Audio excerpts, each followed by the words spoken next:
está, Jen, Gino. ¿Ok? ¿Alguien más? Ok. Bueno. Habíamos visto en la anterior clase nuestras penicilinas naturales con sus grandes limitaciones y a partir de ahí ya las penicilinas semisintéticas que nos cubren todas esas limitaciones, ¿verdad? Luego de eso vimos la cefalosporina de la generación 1 hasta la 5. Bien importante saber cómo es el espectro de cada una de ellas, quién llega al sistema nervioso central o a qué tejido llegan, o si llegan al intracelular o no lo hacen, ¿ya? Eso es extremadamente importante. Bien. Esto de carbapenem creo que ya lo hemos avanzado con ustedes, ¿o no? Creo que sí. A ver, ¿quién se acuerda? ¿Quién se acuerda si avanzamos o no carbapenem?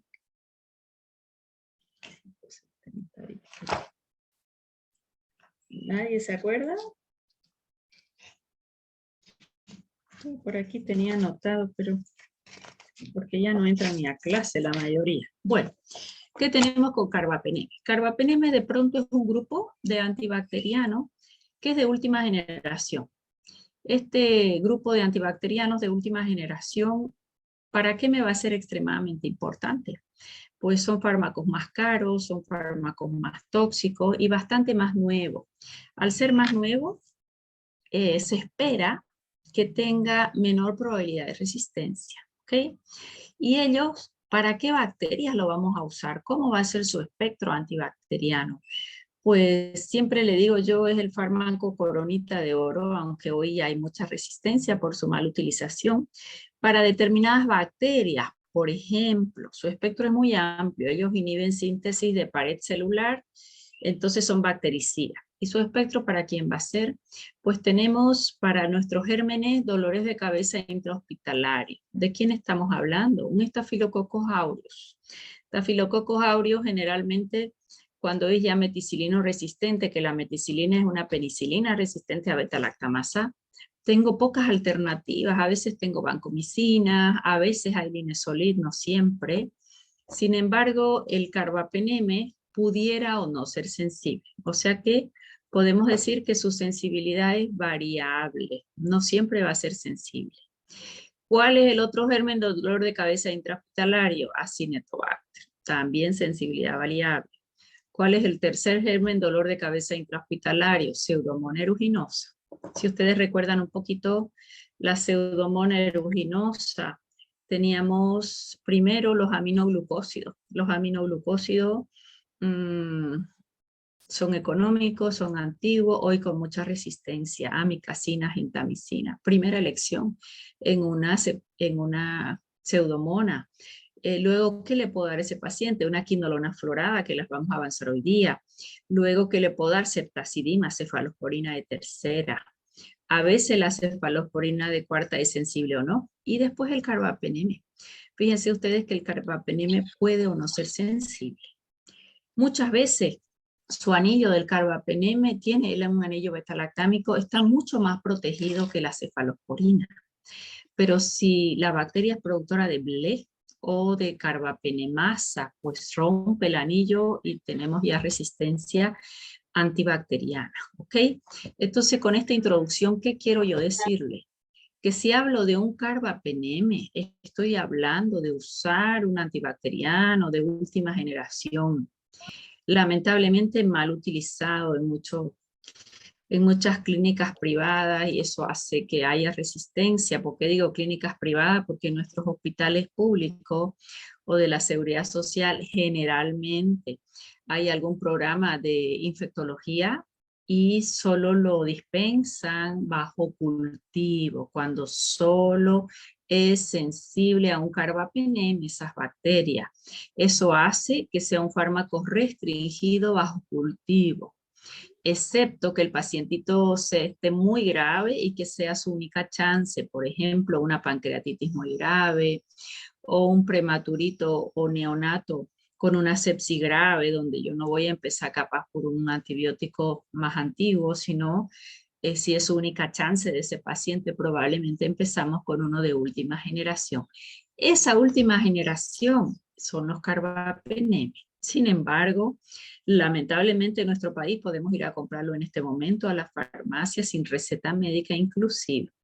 Eso hace que su utilización pues haya sido muy masiva y hoy en día tengamos importante resistencia para los carbapenemes.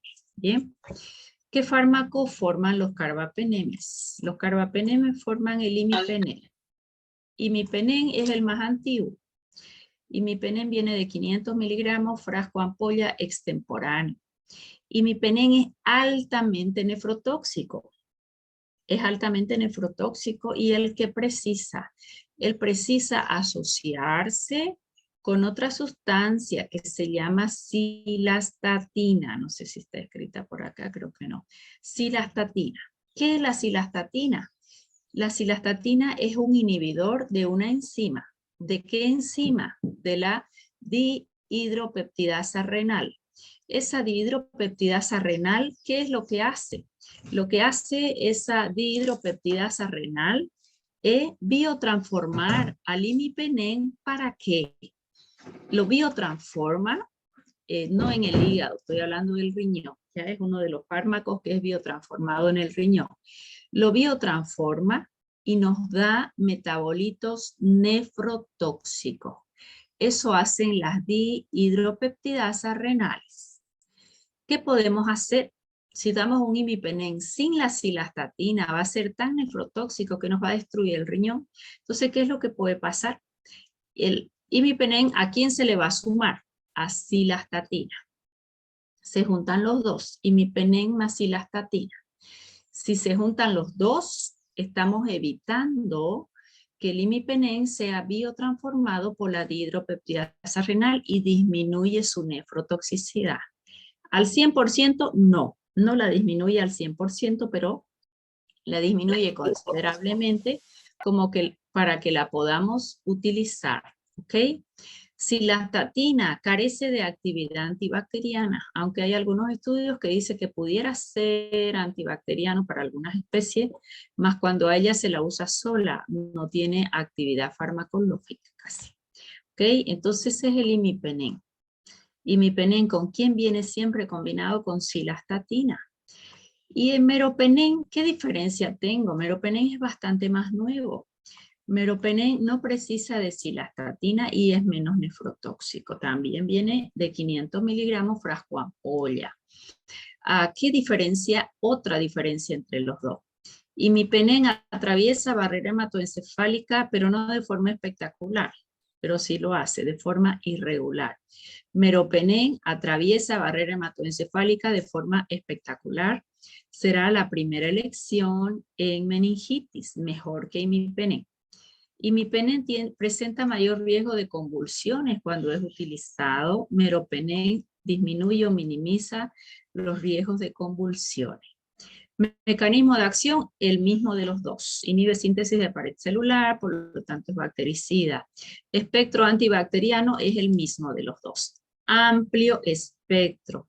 Pudiéramos decir que es reservado para los microorganismos de alta resistencia intrahospitalaria, aunque no aseguramos que sea sensible. Estafilococos aureus, a veces el productor de beta-lactamasa, la pseudomonas aeruginosa.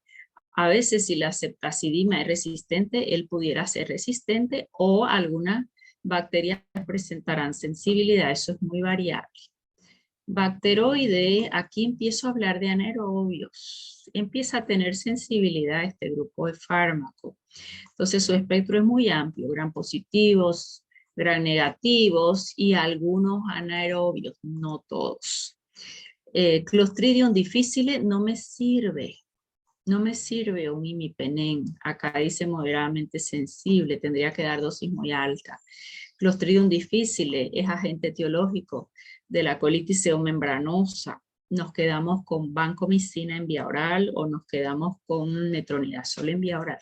¿Okay? Y luego estas bacterias, ¿por qué se me caracterizan? Estas bacterias se caracterizan porque son intracelulares. No tengo actividad.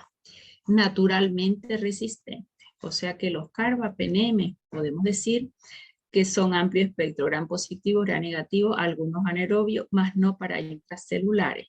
¿Será mi primera opción de utilización? No. Idealmente solo deben usarse bajo cultivo, cuando no tienes otra alternativa terapéutica, excepto en pacientes muy críticos como un neonatito séptico o un paciente que de pronto llega al hospital con una pancreatitis grave. ¿Ok? ¿Por qué? Porque me cubre gran positivo, gran negativo y anaerobio. Y teóricamente, al ser de última generación, pues la resistencia va a estar minimizada. ¿Ok? Imipenem con cilastatina, meropenem sin cilastatina, ya hemos visto las diferencias entre ellos. Bueno, a ver qué tengo acá. Aquí está, junto con, así se escribe cilastatina. Imipenem siempre con cilastatina, meropenem no lo precisa. ¿Qué es lo que hace la cilastatina? Solo inhibe la dihidropeptidasa renal, que lo biotransformaba y nos daba un metabolito nefrotóxico. Su distribución es bastante amplia, más no llega al intracelular. Las únicas bacterias que no tienen actividad son las intracelulares.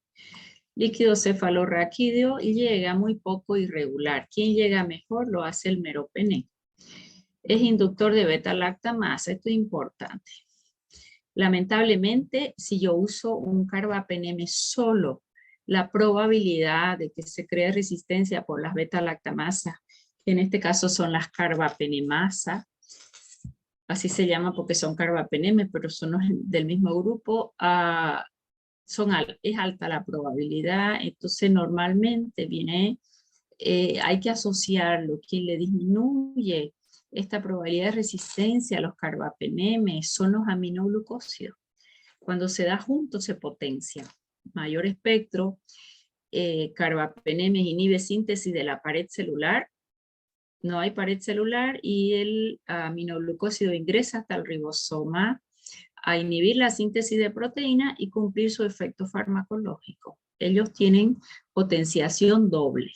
Amplía el espectro antibacteriano porque aminoglucósidos tienen buena actividad en gran negativo, incluidos pseudomonas y mecanismo de acción. Esa combinación es óptima porque nos disminuye la probabilidad de resistencia con carbapenem. ¿Okay? Bueno, el antagonismo, ¿con quién no debo asociar? Cuando se asocian dos betalactámicos juntos, esto lo van a ver muy a menudo, a veces en los hospitales, dos fármacos betalactámicos, ya sea penicilina, cefalosporina, carbapenem, no es ideal porque ellos tienen mismo mecanismo de acción. Y al tener mismo mecanismo de acción, a veces hay cierto grado de competencia, ¿ya? Si bien acá el sinergismo con el aminoglucósido es espectacular, recomendación, nunca administre juntos por la misma vía. Entre uno y otro, por lo menos 2 horas de diferencia, lavar bien la vía con suero fisiológico, glucosado, con el que se esté usando, y después recién pasar el otro. Ya eso es fundamental. Cuando están los dos dentro del organismo, que entraron separadamente, tienen un sinergismo de potenciación, pero si en el mismo microgotero voy a pasar el imipenem y ahí mismo pongo mi ampolla que es muy pequeña de aminoglucósido, ellos se inactivan, ¿ya? La dosis que vamos a usar generalmente cada 6 horas me gusta a mí, si la función renal está normal, los dos cada 6 horas vienen de 500 miligramos. 500 miligramos, ¿ya? O sea que 500 miligramos cada 6 horas equivale a 2 gramos por día. Eso es dosis usual. Pero máximo puedo llegar hasta 5 gramos por día. O sea que en lugar de poner 500 miligramos, ponemos 1 gramo cada 6 horas. ¿Ya? Esa es como casi una dosis plena. El gran problema de imipenem es que puede hacer convulsiones en el paciente y la nefrotoxicidad. Y 50 miligramos kilo día va a ser una dosis bastante estándar del imipenem o del meropenem. Dentro de sus reacciones adversas, pues importante saber que en la medida que nos alejamos de las penicilinas, la toxicidad empieza a aparecer, y la toxicidad es la nefrotoxicidad que hemos hablado, pese a que vaya con cilastatina, sigue siendo nefrotóxico, no tan exagerado. Tromboflebitis al momento de administrar, Siempre se debe administrar muy diluido y lento. Yo les he hecho ahí en unas publicaciones en cuanto a diluir y cómo administrar, eso recordarlo siempre, ¿no? Porque a veces por la tromboflebitis el paciente te hace temperatura y se cree que el antibiótico es el que no está siendo sensible. O sea que esa recomendación siempre es importante. Tromboflebitis, disminuye glóbulos rojos, blancos y plaquetas de forma reversible, la nefrotoxicidad, esos son las convulsiones a nivel del sistema nervioso central. Esos son sus efectos adversos más importantes. Bien, preguntas. Creería yo que esto ya se los di o no. Pero bueno, si no se los di, lo repetí. ¿Alguien tiene alguna pregunta hasta aquí?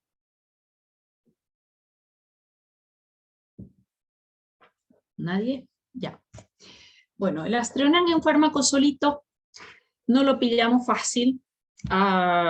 Yo lo he visto usar en 2 o 3 pacientes que trajeron de fuera del país Astreonan. A veces lo conseguimos, pero no está tan fácil porque todavía no tenía registro sanitario en Bolivia. Es un fármaco bactericida que inhibe síntesis de pared celular. Todo fármaco que inhibe síntesis de pared celular es bactericida siempre. Reservadito para quién, exclusivamente aquí en rojo lo tienen, Pseudomonas aeruginosa.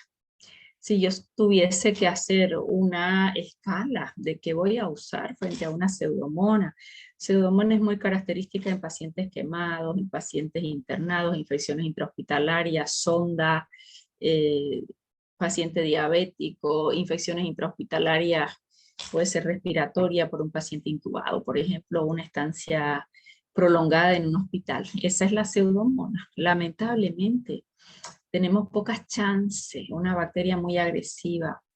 Generalmente hacemos, el primer fármaco es un aminoglucósido, la segunda alternativa una quinolona fluorada, la tercera alternativa una ceftazidima. Luego el carbapenem puede o no ser sensible. Luego este Astreonan, que no lo conseguimos fácil. ¿Ok? Astreonan es una alternativa en pseudomona. En penicilinas habíamos visto ticarcilina y carbenicilina, pero no las tenemos en nuestro medio. Y después de eso nos toca, ¿cómo se llama? Colistin o colistimetato sódico, que ya lo vamos a avanzar. Excelente actividad para pseudomona, pero altamente nefrotóxico. ¿Ok? Astreonan llega líquido cefalorraquídeo con muy buena concentración. Sí puede ser útil en meningitis, se va por el riñón. Él tiene una característica, este Astreonan, él inhibe a la monoaminoxidasa. Y si ustedes se recuerdan un poquito de la monoaminoxidasa, ella biotransformaba a las aminas, a la adrenalina, noradrenalina, dopamina.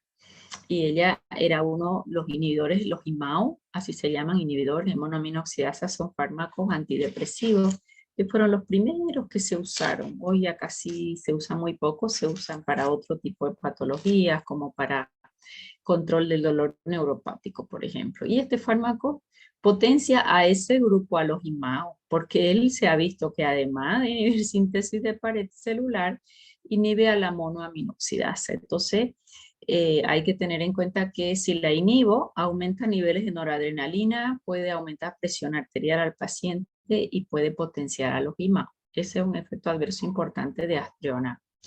Resistencia cruzada con cefalosporinas de tercera generación. ¿Qué quiere decir? Que si probablemente la ceftazidima o cefoperazona ya hay resistencia frente a pseudomona, es muy probable que el Astreonan también, y probablemente deje de ser una buena alternativa. Astreonan tiene una biodisponibilidad fantástica. Dar en vía oral o dar intravenoso es casi igual porque él tiene biodisponibilidad casi del 100%. ¿Con quién se sinergiza? Igual que los carbapenemes con los aminoglucósidos. El hecho de poder asociarlos le aumenta el espectro antibacteriano, le potencia la sensibilidad a la pseudomona y le disminuye la probabilidad de resistencia bacteriana. ¿Okay? ¿Cómo vamos a usar el Astreonan? Generalmente usamos de 1 a 2 gramos cada 6 horas. Endovenoso. En meningitis puedo usar hasta 8 gramos por día como dosis máxima. 2 gramos juntos cada 6 horas, que van a ser 6 gramos, o hacemos 2.5 cada 6 horas, que hacemos los 8 gramos. Después de la hemodiálisis, ¿por qué el hemodializa? Cuando ustedes leen que el fármaco hemodializa, significa que si el paciente entró a hemodiálisis, el filtro de la hemodiálisis se lleva el antibacteriano. Eso pasa con este Aztreonam. Entonces, si el paciente lo debe recibir, hay que esperar que pase su hemodiálisis y recién administrar.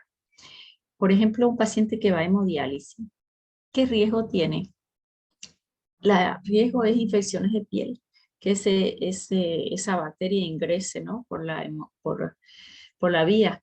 Entonces, lo que se hace es se coloca un solo antibacteriano que cubra gram positivo y que cuando la sangre entra al equipo de la hemodiálisis, no hemodialice, que el filtro no se lo quede retenido, sino que pase la membrana del filtro de la hemodiálisis.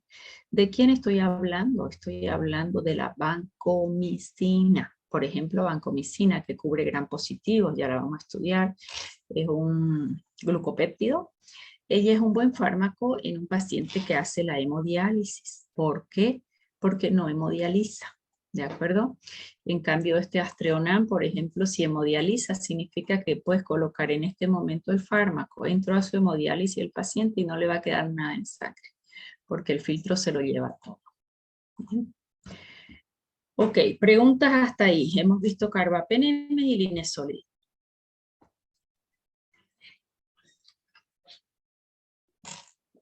No, claro. Ya, Valeria. Bueno, ¿qué significa macrólido? La palabra macrólido viene de macro. ¿Qué significa macro? Significa molécula grande. Si se recuerdan un poquito de química orgánica, macro, que significaba grande, son macromoléculas que tenían una característica importante. De ahí viene el nombre de macrólidos, macro grande, como que su estructura química orgánica tiene moléculas grandes. Son anillos macrocíclicos, que se llama. De ahí viene la palabra macrólido. Ya son unos anillos grandes llamados macrocíclicos, y estos macrólidos los tienen. Entonces, estos macrólidos ya sabemos que son moléculas grandes, ¿ok?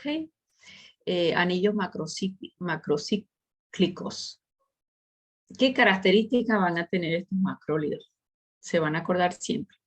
Son moléculas muy liposolubles.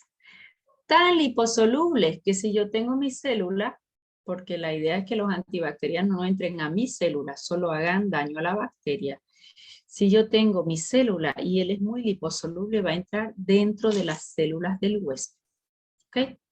Entonces, si va a entrar dentro de la célula del huésped, ¿para qué tipo de bacterias voy a tener buena aplicación? Para las bacterias intracelulares. ¿Ok? O sea que los macrólidos son anillos grandes, molécula grande, pero muy liposoluble. Por más que es grande, es muy liposoluble. Entra dentro de mis células, motivo por el cual me sirve para las infecciones intracelulares. En infecciones intracelulares tengo pocas alternativas terapéuticas. ¿De quién estoy hablando en alternativas terapéuticas? Estoy hablando, probablemente la primera opción sean los macrólidos, porque son los fármacos menos tóxicos. Segunda opción, quinolonas fluoradas. Tercera opción, las tetraciclinas. ¿Quién es más sensible de los tres? Las tetraciclinas. Pero como su perfil de seguridad es el menos bueno, ellas quedan de última alternativa, ¿ya? Estos macrólidos, ¿para quién más? Si yo tuviese que dar una generalidad, y he dicho que es muy liposoluble, que entra al intracelular, tuviese que decir que va a ser útil en pacientes que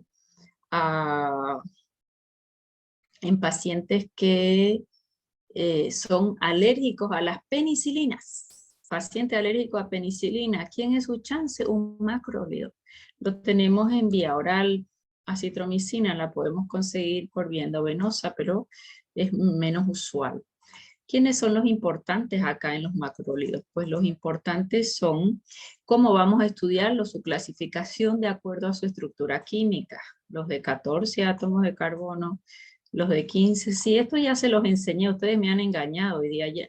A mí me tocaba hablar de aminoglucósidos hoy, pero no importa, me voy a hacer la que no me di cuenta. Y ustedes no quieren que avance, ¿no? Pero igual voy a avanzar porque hay clases el jueves. 14 átomos de carbono, 15 átomos de carbono y 16 átomos de carbono. Ok. ¿Hay alguna diferencia en esto? No. Más, ¿cuáles son los 3 macrólidos que son referencia? El más antiguo de todos es la eritromicina.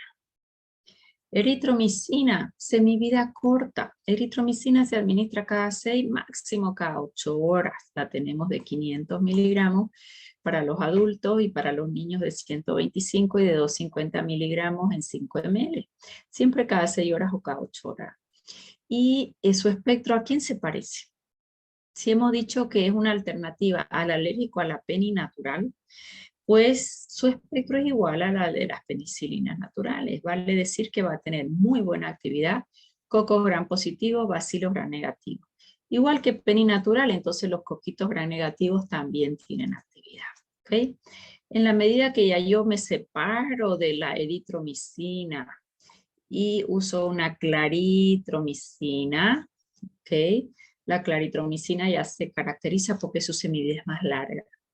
Y a ella la voy a administrar cada 12 horas. Hablamos de 250 o 500 miligramos cada 12 horas. 250 es una buena dosis y gran ventaja pues sobre la eritromicina. ¿Cuál es su gran ventaja sobre la eritro? Es que se da ya cada 12 horas y ella amplía un poquito más, la claritro, su actividad. Además de cocos y bacilos gram positivos, nos amplía para algunos gram negativos. ¿Como quién? Por ejemplo, voy a tener una actividad en Helicobacter pylori. Helicobacter pylori nosotros lo hemos mencionado cuando estudiamos úlcera gástrica. Helicobacter pylori, bacilo gram negativo, él nos hace las recidivas en las gastritis crónicas. Más acá se ha visto que la claritromicina tiene un MIG espectacular, muy buena sensibilidad. Tratamiento es largo, por lo menos son 14 días. Suele haber mucha resistencia, por lo tanto se combina con una amoxicilina. ¿Okay? Entonces claritromicina ampliándonos un poquito más su espectro. En intracelulares espectaculares MIC. O sea que yo pudiera decir que la claritro tiene excelente actividad en cocos gram positivos, en bacilos gram positivos, algunos gram negativos, por ejemplo, un Haemophilus influenzae, no, un Haemophilus influenzae tiene muy poca actividad, un Helicobacter pylori, una Pasteurella, y en intracelulares es mi primera opción. Cuando hablo de intracelulares, ¿de quién estoy hablando? Generalmente las clamidia trachomatis, que hace linfogranuloma venéreo, la clamidia pneumoniae, que nos hace las neumonías atípicas, junto con la legionela y junto con el Mycoplasma pneumoniae. O sea que en las neumonías atípicas, donde no hay tos, ni fiebre, ni expectoración, solo mal estado general, es una primera opción. Siempre los macrólidos y la claritromicina es una excelente alternativa. Ureaplasma urealyticum también, agente etiológico muchas veces de infecciones urinarias, inusual, pero sí produce. Entonces, es una buena alternativa. ¿Okay? Siempre cada 12 horas. Y luego, acitromicina, esta fue un boom. ¿En qué sentido fue un boom? Que ella tiene un efecto posantibiótico extremadamente grande. ¿Qué significa? Que una vez retirado el fármaco que ya no le das al paciente, las bacterias todavía quedan 24 a 48 horas, 24 a 48 horas sin inhibidas, como que estuviese la bacteria y bajo el mismo mecanismo de acción todavía. Ellas son intracelulares y se acumulan. Acitromicina se da una por día. Normalmente empezamos utilizando 500 miligramos y después 250 miligramos los otros 4 días. Hoy en día normalmente usamos directo 500, se puede usar 1000 miligramos siempre cada 24 horas. Sí, en la anterior clase que ya se las di esta clase, yo le decía que COVID estamos utilizando, pero no por ser antibacteriano, sino por su efecto antiviral. Probablemente se cree que acitromicina inhibe replicación viral, por eso la utilizamos en las primeras fases de COVID, ¿ya? ¿Qué característica va a ser acá importante? En espectro ustedes ya han visto que es igual al de las peninaturales. En la medida que me separo hacia clarito y acitro, tengo mayor actividad para bacilos gram-negativos. Por ejemplo, acitromicina, buena actividad. El zinc va a ser útil en hemófilos influenzae, en bordotela, Campylobacter jejuni, en Helicobacter pylori también tiene actividad, aunque mejor mix tiene la claritromicina, ¿ya? Hemófilos ducrei, Pasteurella tenemos buena actividad, más todas las intracelulares. Por ejemplo, en el linfogranuloma venéreo suficiente causada por las clamidrias trachomati, con una sola dosis de 2 gramos juntos es suficiente. ¿Ya?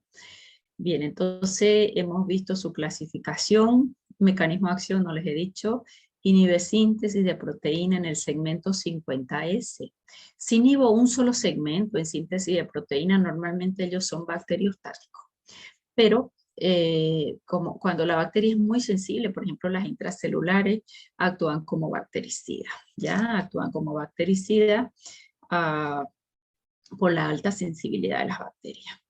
Luego, ¿qué más? Tienen un buen efecto postantibiótico, a su espectro similar a las penicilinas, muy útil en las bacterias intracelulares.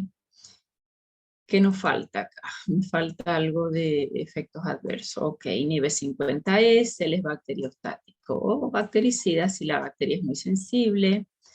Actúa mejor a un pH alcalino, eso no siempre lo conseguimos. Cuando generalmente hay una infección importante, los pH son más ácidos que alcalinos. EPA significa efecto postantibiótico, ¿no? Es lo que yo les decía, retiro el fármaco y la bacteria sigue bajo el efecto del antibiótico, se comporta como que estuviera presente el antibiótico. ¿Ya? En efectos adversos, lo más importante son gastrointestinales. ¿Qué es lo que hace a nivel gastrointestinal? Estimula a una enzima que se llama motilina. ¿Qué hace la motilina? Estimula el peristaltismo intestinal, la motilidad. En muchos pacientes puede dar dolor tipo cólico y heces diarreicas, ¿ok? Si solo le provoca una deposición diarreica, nada, no suspendes el fármaco, pero si el dolor es intolerable, normalmente ya no lo vuelves a administrar y buscas otra alternativa. Esta hepatotoxicidad se caracteriza porque es reversible. Retiro el fármaco y el paciente recupera. Por ejemplo, ahora en COVID tenemos ese gran problema, que el virus ya es hepatotóxico per se. Muchas veces me sube las enzimas hepáticas. Damos acitromicina y ella también tiene intenso metabolismo hepático y tenemos un aumento de transaminasa que cuando ya dejamos de utilizarla, el paciente recupera, ¿no? Ototoxicidad, pero es reversible. Es reversible a diferencia de otros antibacterianos que dan la ototoxicidad irreversible, como son los aminoglucósidos. Si él tiene amplio espectro, porque su espectro gram positivo es alto, gram negativo, las nuevas van adquiriendo para algunos microorganismos, no para todos. Por ejemplo, una Escherichia coli no tengo actividad, una Pseudomonas no tengo actividad, una Acinetobacter no tengo actividad, ¿ya? Pero aún así su espectro es amplio, pues no para todas las bacterias, pero sí, barre la flora y las cándidas proliferan. Candidiasis o el Clostridium difficile, ¿verdad? Entonces ahí hace el paciente la colitis seomembranosa, donde hay que darle o metronidazol o vancomicina en vía oral. Macrólidos, no olvidarse nunca, intenso metabolismo hepático. Si tiene intenso metabolismo hepático, va a ocupar CYP3A4. Cuando viene un segundo fármaco, está ocupado el hígado y el segundo fármaco que viene aumenta su nivel plasmático y eso hace que entre en toxicidad el segundo fármaco, como fue el caso de la terfenadina, como es el caso del atenisol, algunos antiarrítmicos. Eso hace que haya mayor efecto adverso de estos fármacos en la función cardíaca, por ejemplo. Digoxina, les decía la anterior clase, que ella tiene una franja terapéutica estrecha. ¿Por qué? Franja terapéutica estrecha y una biodisponibilidad ya determinada. Yo tomo digoxina y hay unas bacterias en el intestino, Eleobacterium lentum, que lo biotransforma y lo inactiva. Entonces va a absorberse no el 100%. Pero si yo doy un antibacteriano que me mata Eleobacterium lentum, cuando viene digoxina en vía oral, va a tener mayor biodisponibilidad y ella tiene franja terapéutica estrecha, entonces fácilmente entramos en intoxicación digitálica, donde los signos eran, ¿verdad?, el vómito en escopeta, alteraciones visuales con un halo verde amarillento, alteraciones en la marcha, cuadro psicótico, una bradicardia extrema, ¿no? Todos esos eran signos de intoxicación digitálica que el paciente lo tiene que reconocer. Siempre es semivida corta, la eritromicina, 500 miligramos, usamos cada 6 o cada 8 horas, acá hasta qué concentración alcanza, esto ya se los he dado. Líquido cefalorraquídeo no atraviesa, expresión biliar elevada, acitromicina sí nos llega un poquito mejor, esta tiene sus grandes ventajas. Líquido cefalorraquídeo poco, pero si hay meningitis llega bien. Intenso paso biliar, nada, se me concentra y dura 40 horas su semivida, por eso damos una por día y tengo un efecto posantibiótico tan prolongado. Muy útil en las infecciones que se llama de vías respiratorias, infecciones de piel, vías respiratorias altas, infecciones de piel, en paciente alérgico a penicilina y en las intracelulares es un fármaco de primerísima elección. En clamidia trachomate usamos los 2 gramos como dosis única, en la gonorrea no complicada, 2 gramos dosis única, si el paciente es alérgico a la peni, porque la peni siempre va a ser superior. Muy bien, preguntas hasta ahí.